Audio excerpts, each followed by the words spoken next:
Our foundation is community. Once we start to feed that, the instructors are the next step. My name is Stacy McGinty, and I'm one of the co-founders of the Well Studio.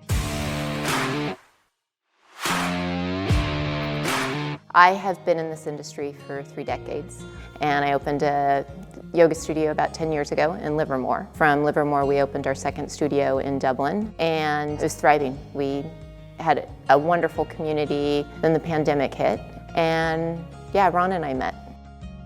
My name is Ron Kodal. I am one of the owners of the Well Studio in Dublin. The concept of the studio actually formed from what was a physical fitness facility combined with a local yoga studio that used to be, was Dragonfly Yoga. From there we collaborated, and really it was a question of what do we do during this time to keep 2 small businesses thriving and to be able to support our community.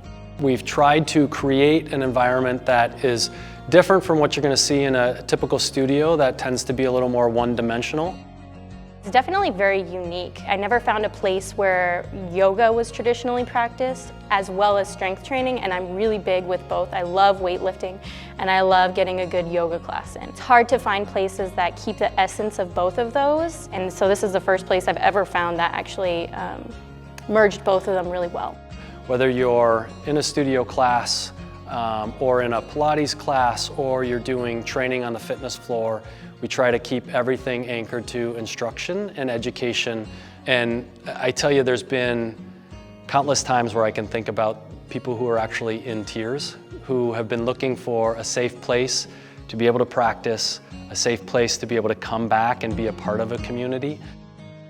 We'll often get the question of why this location? For me, a lot of it had to do with the city and a collaboration with the city.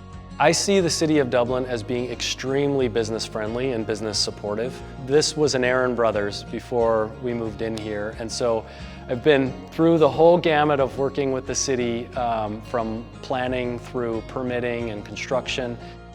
You know, the city is very diverse. You have different residents coming in from all different places, and what they found is a commonality in the facility. You know, I come in, I know everyone, they know me, and I feel like I belong. That's probably the #1 thing, is there's a sense of belonging, and as human beings, that's what we crave. So it's a beautiful thing.